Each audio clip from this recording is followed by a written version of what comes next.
Kalau seandainya ya kliennya ini orang Indonesia, cuy, ini pasti aku sebagai desainer itu pasti udah kena repet tuh.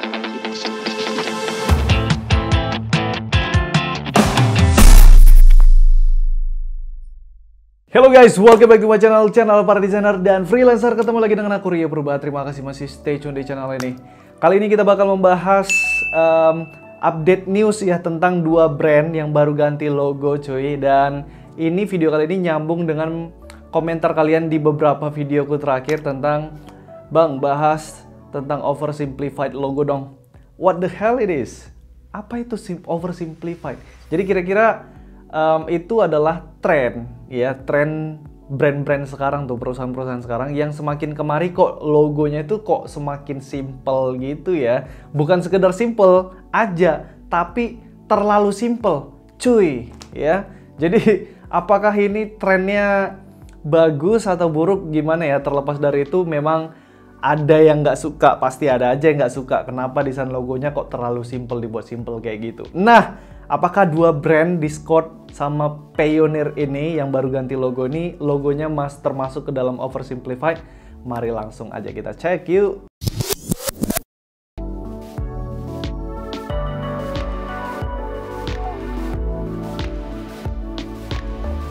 Nah, buat teman-teman yang belum tahu, ini dia desain logo dari Discord ya. Kalau dilihat-lihat sih nggak begitu banyak berubah ya teman-teman ya. Tapi nanti kita akan bedah. Dan di sini mereka mengganti logo bertepatan dengan ulang tahun mereka yang ke anniversary yang ke-6, udah 6 tahun cuy.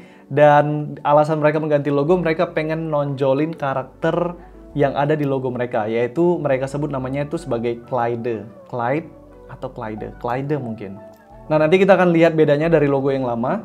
Desain logo mereka ini didesain oleh in-house ya. Jadi desainer in-house di Discord bekerja sama dengan studio bernama Koto Studio dan juga Akka. Nanti aku coba cantumkan link masing-masing studionya di deskripsi video. Dan di sini mereka sengaja memang membuat karakter ataupun maskot ataupun logo ya dari Discord yang baru ini tampak lebih bersahabat, lebih user friendly ya, lebih friendly aja kelihatan.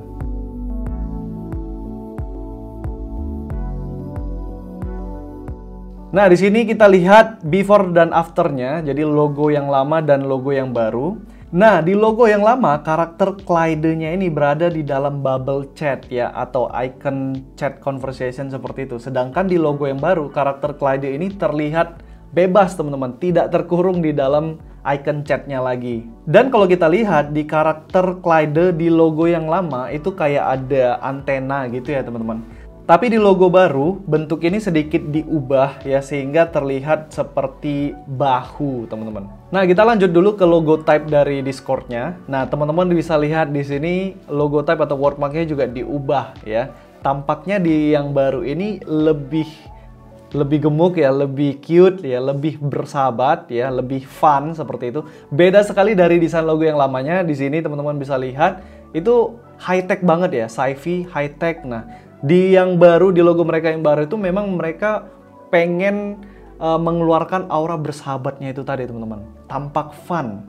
Nah, sekarang kita masuk ke color palette-nya dari Discord ya. Kalau sebelumnya itu Discord menggunakan color palette yang monokromatik, jadi warna biru, kemudian biru tua, biru gelap ya, kemudian biru cerah. Nah, kalau yang sekarang tuh, wah gila coy, ini bagus banget, itu colorful ya, sesuai tadi dengan logonya tuh, jiwa dari logonya yang fun, friendly ya. Nah, color palette-nya juga menyesuaikan. Di sini teman-teman bisa lihat sangat colorful. Sehingga wajar kalau kita lihat di sini branding elemennya teman-teman, termasuk ilustrasi, video dan segala macam, teman-teman bisa lihat di layar itu colorful banget cuy. Dan font yang ada pada logo mereka itu juga digunakan sebagai typeface ya untuk setiap materi promosi dan materi branding mereka. Teman-teman bisa lihat di layar semua tulisannya itu gemuk ya, cute, friendly banget.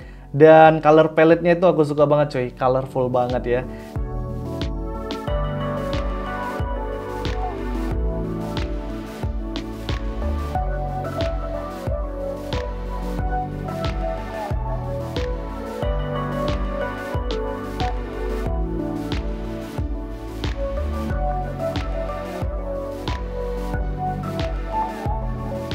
Oke, kita masuk kesimpulan untuk logo Discord ini yang pertama ya.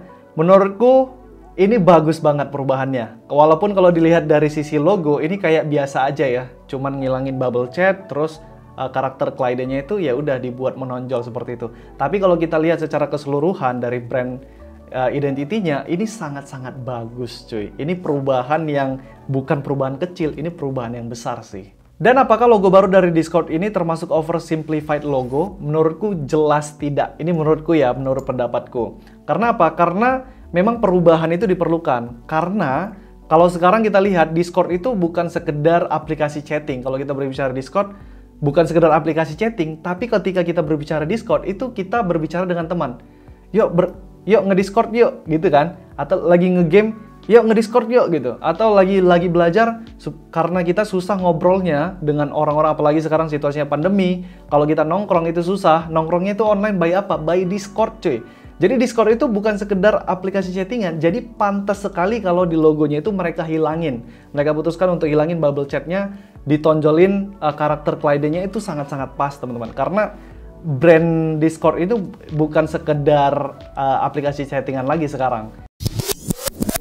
Nah, kita masuk logo yang kedua, yaitu logo Payoneer. Nih aku mau tampilin dulu logo baru dari Payoneer kan. Ini teman-teman lihat di layar. Gimana ya? Kalau seandainya ya kliennya ini orang Indonesia cuy, ini pasti aku sebagai desainer itu pasti udah kena repet tuh. Kalau bahasa Medannya kena repeti cuy. Kenapa? Karena Rio, saya ini udah bayar kamu mahal-mahal, tapi kamu buatkan saya logo bentuk lingkaran. Saya juga bisa buat, ya. Bener nggak ya? Tapi percaya nggak percaya, ini logo baru dari Payoneer cuy. Ya terserah kalian tuh, kalau kalian bilang ini generik, ini apa-apaan kok lingkaran doang, ya terserah kalian ya. Tapi inilah kenyataannya cuy. Ya. Nah sekilas kalau kita lihat ya, logo ini ya bentuknya lingkaran, dan di situ seperti dimainkan gradasinya ya, seperti gradasi pewarnaan RGB seperti itu. Dan pihak Payoneer-nya itu menyebut lingkaran ini sebagai halo, ya halo.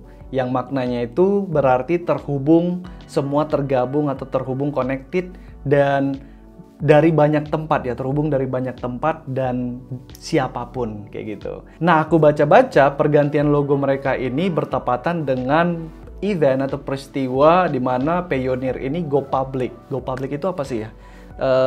Seperti IPO kalau nggak salah ya. Jadi perusahaannya ini IPO atau go public seperti itu. Nah sekarang coba kita bandingkan logo Payoneer yang lama dengan logo yang baru. Teman-teman bisa lihat di layar. Nah, logo yang lama ini stylenya itu style combination. Ya, artinya ada satu icon yang dipasang atau dimasukkan ke dalam wordmark-nya atau logo type-nya, teman-teman. Ya, jadi dalam tulisannya. Dan logo combination ini nggak bisa dipisahkan. Artinya teksnya itu tidak bisa berdiri tanpa ikonnya. Jadi itu ya gitu doang, nggak bisa dipisah-pisahin, oke? Dan logo yang baru itu logo pictorial, di mana ada satu icon atau ada satu gambar, dan kemudian ada logo type-nya atau tulisannya. Oh ya, aku lupa nyebutin tadi, gradasi RGB yang pada logo Payoneer yang baru itu mencerminkan janji Payoneer kepada semua orang, siapapun itu dan dimanapun mereka berada. Jadi itu istilahnya RGB itu kan, gradasi itu kan perpaduan dari banyak sekali warna gitu ya, piksel-piksel warna. Nah itu mencerminkan semua orang dan siapa saja dan di mana saja. Nah kita coba lihat dulu ya beberapa, di sini ada video animasi yang aku dapatkan untuk desain logo baru dari Payoneer ini.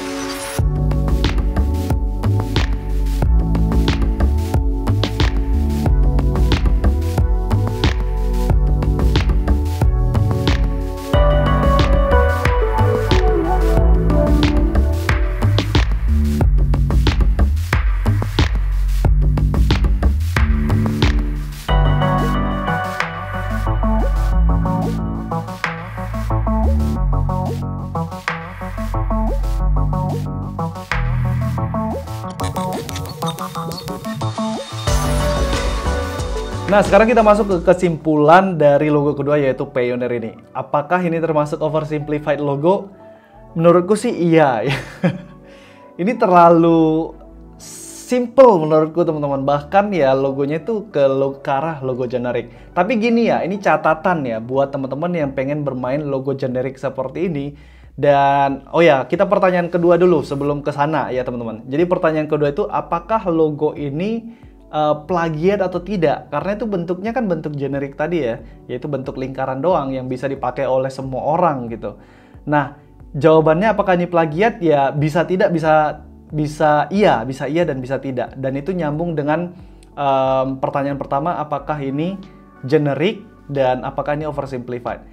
Nah, jadi kesimpulan yang bisa aku tarik ini untuk menjawab kedua pertanyaan ini adalah, sekarang kalau teman-teman membuat desain logo yang generik atau yang oversimplified, itu sepertinya termaafkan kalau teman-teman mampu dan bisa mendesain sebuah visual identity yang komplit, yang betul-betul eksklusif teman-teman. Jadi eksklusivitasnya itu bukan kelihatan di logo, tapi keseluruhan identitas visualnya. Paham ya? Maksud aku begini, contohnya tadi adalah Payoneer ini ya teman-teman. Let's say ya logonya itu, generic lah ya, bentuk lingkaran doang. Tapi di sini desainernya mampu membuat satu visual identity komplit yang betul-betul eksklusif hanya untuk Payoneer. Nah dari situ kita bisa melihat ini logonya itu eksklusif. Paham ya, teman-teman? Jadi kalau teman-teman di sini membuat logo Payoneer yang let's say itu generic, oversimplified, tapi kalau teman-teman bisa mengemasnya itu mulai dari logonya, color palette-nya, kemudian typografinya, kemudian ikonografinya, kemudian fotografinya, kemudian videografinya, semua elemen branding, visual brandingnya itu dikemas eksklusif, saling mengikat ya, mulai dari logo itu sampai semua elemen brandingnya. Itu termaafkan teman-teman, bahkan itu dinilai bagus ya, seperti contohnya Payoneer ini. Karena desain identitas bagi sebuah brand besar, bagi sebuah bisnis, itu bukan hanya logo kan, tapi juga warna, typografi, ikonografi, dan semua elemen brandingnya tadi. Nah jadi kalau aku lihat dari tren oversimplified logo zaman sekarang ini yang terjadi, itu termaafkan kalau teman-teman membuat logo seperti itu, asalkan kalian bisa mendesain satu visual identity yang komplit, yang eksklusif untuk brand tersebut. Mudah-mudahan teman-teman paham semua ya. Jadi kira-kira itu kesimpulan dari aku. Kalau dari segi logonya memang aku kayak kurang puas kayak gitu ya, tapi kalau dilihat dari visual identity-nya, full-nya itu betul-betul bagus teman-teman. Ini memang pantas sih disebut brand besar. Jadi kalau menurut kalian gimana? Silahkan tulis komentar kalian di kolom komentar di bawah video. Oke, itu dia updatean dari dua brand yang baru ganti logo ini, Discord dan juga Payoneer. Gimana menurut kalian? Apakah ini termasuk oversimplified ya? Kalau menurutku pribadi sih, kalau Payoneer sih iya ya. Kurang kerjaan tuh desainernya ya, cuman buat gitu doang ya. Tapi enggak lah ya, aku udah terangin tadi bahwa ngedesain ini sebenarnya ngedesain brand ya, jadi bukan cuma buat logonya doang, tapi bagaimana membuat identitas visualnya itu saling mengikat ya, untuk membuat sebuah brand Payoneer ini semakin kuat. Oke, tapi kalau fokusnya hanya di desain logo, memang sih logo Payoneer ini oversimplified sih menurut aku ya. Tapi kalau Discord, menurutku ini great job ya, bagus sekali. Itu kalau menurutku. Kalau kalian gimana, silakan tulis ya komentar kalian di kolom komentar di bawah video. Jangan lupa juga share video ini ke teman-teman kalian, ke sosial media kalian, ke grup-grup desain kalian. Yuk kita sama-sama ngerumpiin logo ini ya. Di kolom komentar tulis aja sebanyak-banyaknya komentar kalian. Oh ya, ini ada kabar bagus, kabar bahagia buat teman-teman semuanya ya. Kita bakal adain lagi podcast Rumpi Desain, ngerumpi desain ya. Jadi aku bakal undang satu narasumber, satu desainer atau orang kreatif ya di video ini berbincang dengan aku. Dan yang terbaru, sebentar lagi aku bakal publish satu video di mana aku mengundang temanku dan berbicara tentang kuliah DKV dan apa manfaatnya sertifikat Adobe. Dan gara-gara itu dia bisa dapat klien, dapat kerjaan dari luar negeri. Gimana ceritanya? Tungguin aja ya. Jadi buat teman-teman bantu support terus channel Rio Purba supaya nanti ke depan bisa ngundang orang-orang hebat di industri kreatif, di dunia desain ya. Semoga bisa aja ya. Oke, itu aja teman-teman. Terima kasih buat udah nonton. Terakhir, sebagus-bagusnya desain, ada aja yang gak suka, sejelek-jeleknya desain. Tetap ada aja orang yang suka, jadi mau desain kalian bagus atau jelek, jangan pernah takut berkarya. Aku Rio Purba, see you guys on the next video.